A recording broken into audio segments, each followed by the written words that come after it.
Hi, I'm Maggie McGrath, the editor of Forbes Women, and today we are talking about a decision out of the Alabama Supreme Court that says that frozen embryos are in fact children. Here to break this down for us is Harry Nelson. He's a lawyer and the founder of the largest healthcare-focused law firm in Los Angeles. Harry, thanks so much for joining us. This case has been fascinating. I've already been in 10 conversations with different women about it. I think everyone wants to know what's going on. But for those who are not following the ins and outs of the Alabama Supreme Court, can you explain to us what this ruling is and how it came about? Sure. So what happened here is that two couples who had used a fertility clinic in Alabama for in vitro fertilization IVF services had stored embryos that were being stored in a freezer in the embryo lab at this fertility center. And apparently it seems that a patient, somebody else who was in the facility at some point, went into an unauthorized area, went into the embryo lab, and they were able to open the freezer, and they took out a tray that contained the embryos of these two couples. And apparently it was so cold from the freezer that it gave them an immediate freezer burn. They dropped it on the ground, and the embryos were destroyed in that process. And so these two families both brought lawsuit together against the fertility clinic, making a claim under an Alabama law known as the Wrongful Death to Minors Act, essentially claiming that they had lost children, that their children had been killed, effectively equivalent of involuntary manslaughter in a civil damages case against the fertility center. So that was what was at stake. And the lower courts said, no, this law doesn't apply. There's a big difference between the death of a minor, a child, or an infant, and an embryo. But the Supreme Court of Alabama disagreed and said this is absolutely a life equivalent to a child. The fact that it was, in the words of the court, extrauterine, meaning that it was not born, it was not in a uterus, it was not developed into any level of fetal development beyond a few days, which is what the fertility centers had claimed, was sufficient to make it a life. So this is a really radical decision. It's the first time an American court, a Supreme Court in any state, has taken the position that an embryo is no different than a life. It has profound implication, right?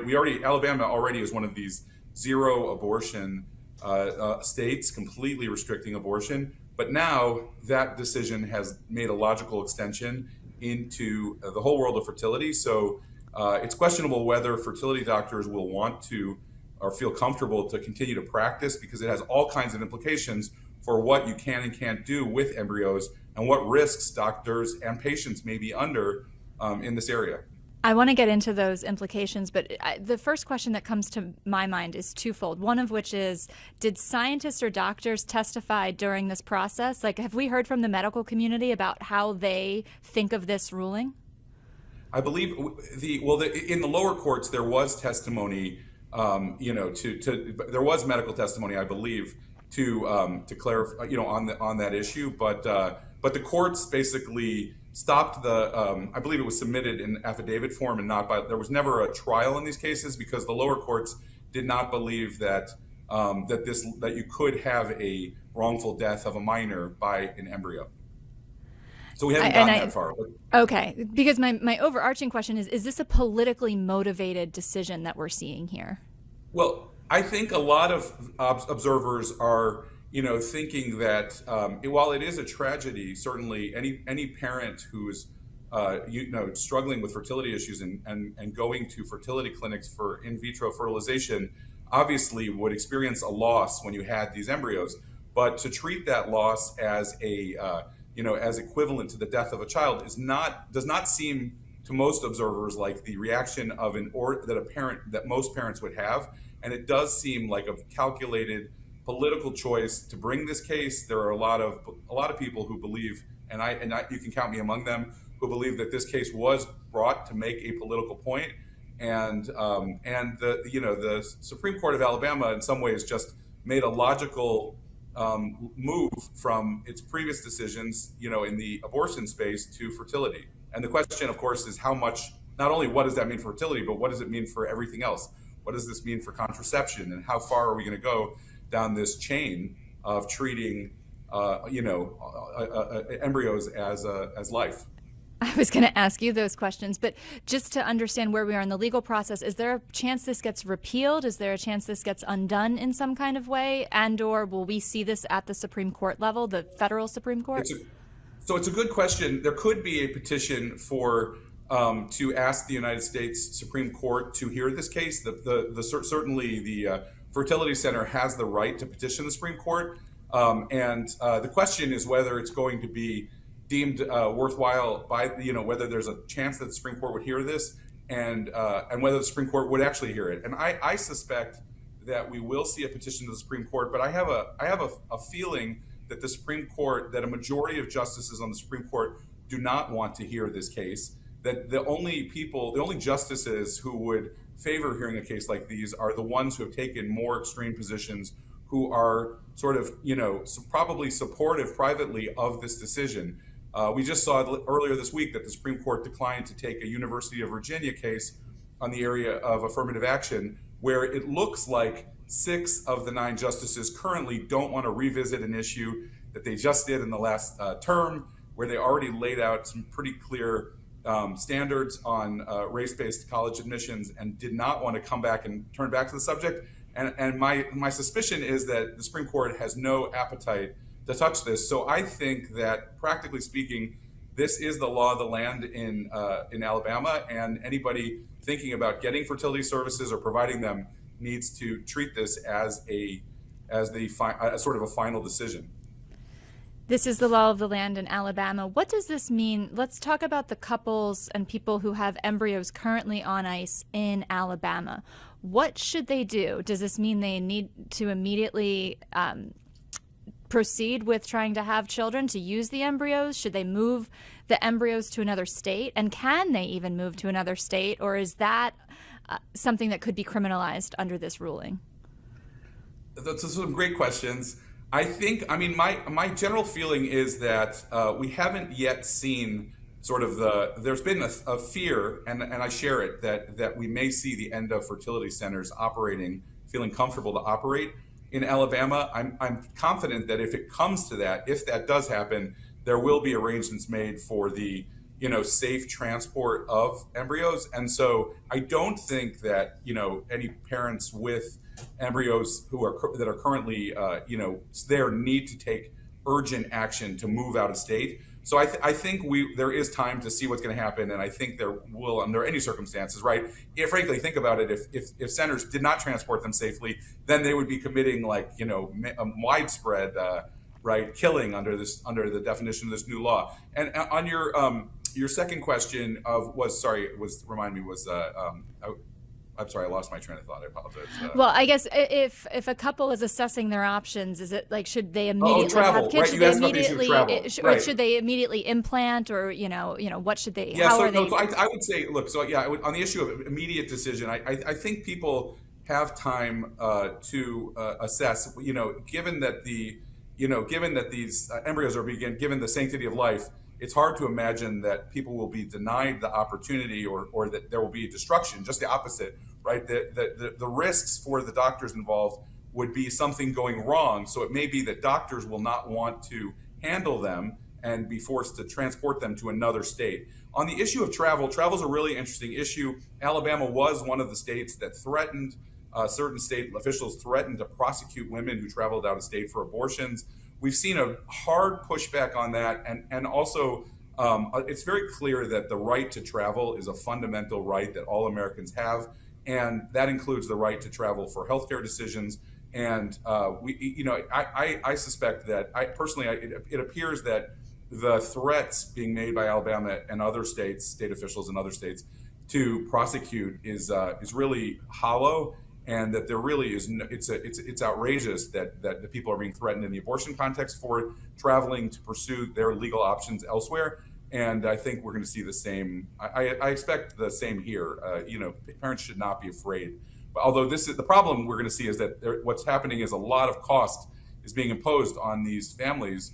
1 in 6 families, trying to have children using fertility services is the number I saw. So it's really, this is That was going to be my Sorry. follow-up question. If someone has not yet frozen their eggs or embryos but lives in Alabama, what's your advice legally for them? Should they even start the process in Alabama, or how do they make that decision under this new ruling?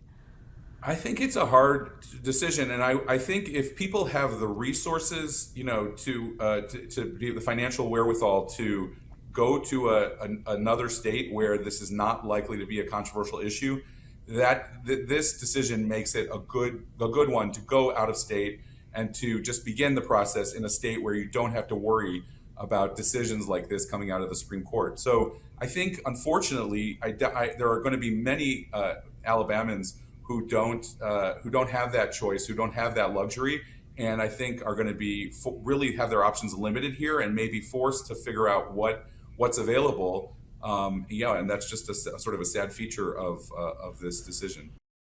Now, this ruling came down on Friday, so it's relatively new, but do we know anything about the enforcement mechanisms here? Because I was talking to our healthcare reporter about what if there's a natural disaster and a storage facility loses power? So in the case that was brought to the Alabama Supreme Court, it's these couples whose embryos were destroyed through human error. But what happens if a hurricane, a flood, a tornado comes through and there is damage to embryos?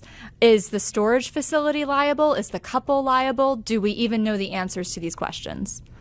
No, it's a great question. Look, we have a concept built into American law of what's called force majeure, or an act of God, that some parties are not responsible for. But I think your question raises a great point, which is, where is the line on negligence, right? Negligence is the theory in American law of what is a reasonable person or a reasonable business that's, for example, doing storage. What are they expected to do? And when did they fall below the standard of care that they're expected to meet and breach their obligations so that they're financially responsible for damages that they caused? So I think that is a real question, right? No one's going to be blamed if it's a freak occurrence where we can call it an act of God, but there are going to be plenty of things, plenty of cases where someone behaved negligently. I mean, and not to take this too far on an extreme, but I have the one question this raises for me relates to miscarriage, right? I mean, the question that we've had a whole conversation about the way that health systems, hospitals have changed the way they deliver miscarriage care because of the fear that a miscarriage may resemble or be close to an abortion. But I think this raises the question of whether women who are pregnant can engage in activity that endangers the pregnancy and is a basis for charges of manslaughter. That is a perfectly logical extension of this ruling and should give pause to anybody who is concerned about reproductive rights. You mentioned contraception earlier, and I think I'm just going to mirror the question back to you. This ruling raises concerns over miscarriage, and to my mind, knowing how contraception works, does this threaten contraception in Alabama or in the United States more broadly? Yeah, absolutely. I mean, this decision today about embryo, the status of an embryo doesn't directly touch upon it, but it's very clear. We're already seeing evidence not only in Alabama but in other abortion-restrictive states that healthcare providers, pharmacies are nervous, for example, about prescription drugs that can be given for contraception, for like and both before and after, about their implications, because effectively they may be denying a life from coming into existence, or in some cases with some of the medications that are taken, can be taken in the days after to avoid a pregnancy, would effectively be preventing it from occurring. And so this further bolsters the kind of legal foundation that needs to be made to make a move in that direction. And a lot of people, when Roe v. Wade was repealed, a lot of people insisted that we weren't going to see this taken. We had people who defended the decision and said, we don't have to worry about fertility rights,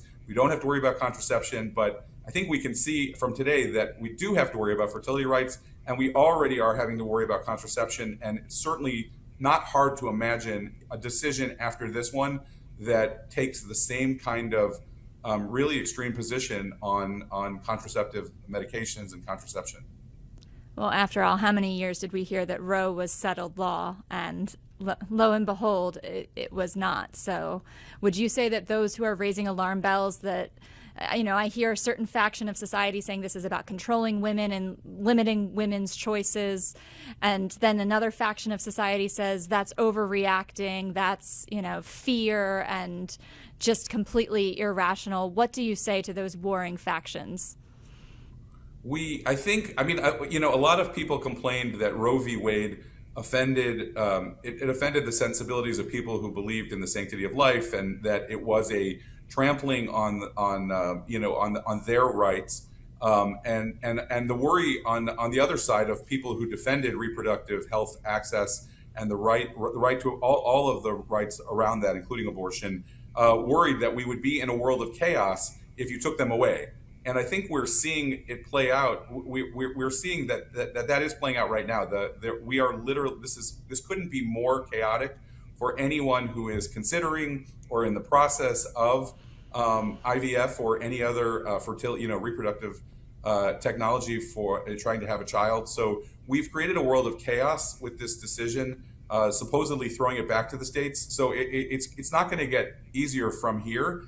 And the other thing that's really noteworthy is that the Supreme Court, when they issued the repeal in the Dobbs case, they made a statement that, we're leaving it to the states and everything's going to be, they sort of suggested everything's going to be calm at the national level, and this will just be dealt with from state to state. So if you don't like the way the law is running in Alabama, travel north, go to Illinois. And so what we're seeing is that this battle is just continuing to rage, and people are trying to push it back up to a national level. And frankly, it's going to be on the table in the campaign for the next president and the next Congress. And this issue is not settling down and becoming a sort of state by state issue. This is still just a raging debate that's going to keep expanding. Well, there are so many ways to attack it. And I'm thinking also about stem cell research, which is another potential ramification here. Have you thought about what this ruling could mean for stem cell research, if not just in Alabama, in the United States more broadly? No, it's a great point. It definitely raises more questions around any kind of fetal stem cell therapies. We've seen enormous advances in all kinds of areas, in wound care and throughout, just really amazing things being done therapeutically with all kinds of stem cells, some of which are coming from amniotic material, cells, and some of which are coming, can be fetal stem cells in some cases. And we're really going to be again sort of stunting research and limiting options.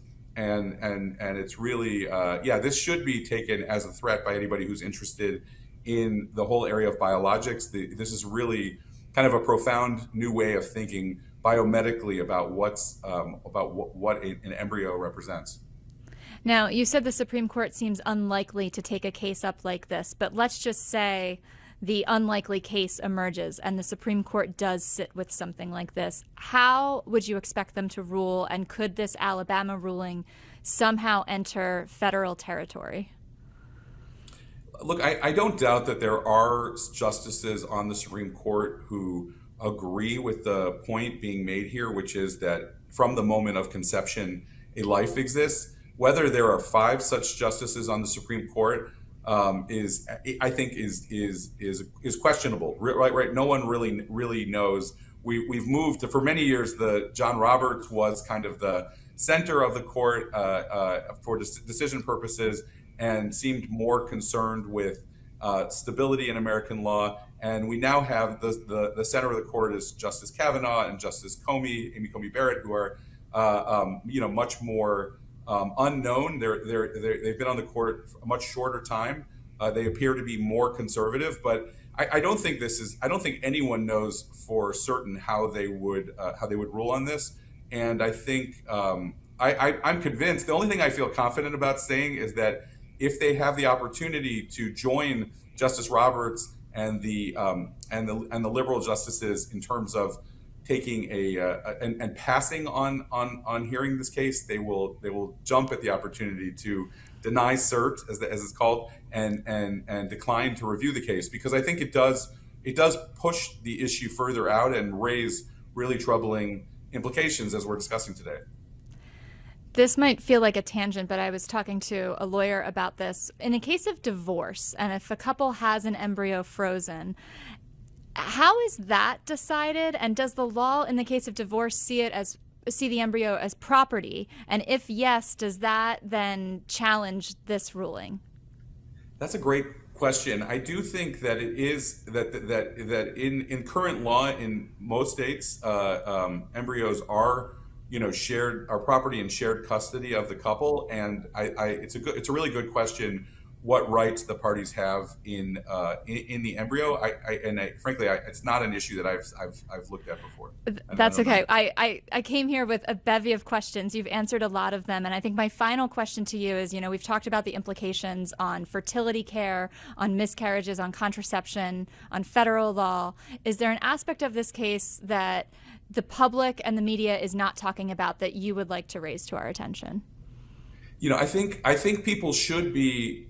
The one thing I'd say about this decision is, it's possible to view it really narrowly and say, oh, this was just a freak occurrence that happened when these embryos were, accidentally destroyed in the center, and this doesn't really have broad implications. But I think what's important to remember is, our whole system of medical training, of how we deliver care and offer care is already full of risk, right? Of malpractice risk. We have these, doctors who invest years and years of their life beyond what any other profession, certainly what lawyers like me invest to be able to do what they do. And when you create these extraordinary risks by taking novel and extreme positions on what is involved in handling an embryo, you've just taken something that was already challenging and expensive and difficult, even under the best circumstances, and you've now sort of pushed it over the edge. So if people think that this case is just an isolated, strange ruling that has no implications, I would challenge them to take a look at the sort of way that it reverberates out and think about the way that it's very likely there won't be medical training for all kinds of medical schools in Alabama, and what the long-term implications are of just making it that much harder.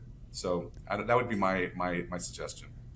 Well, Harry, thank you so much for sitting down with us and breaking it down. I suspect we'll need to follow up with you in a mere couple of months to see how this has moved. But for now, thank you so much. My pleasure. All right, great to talk to you.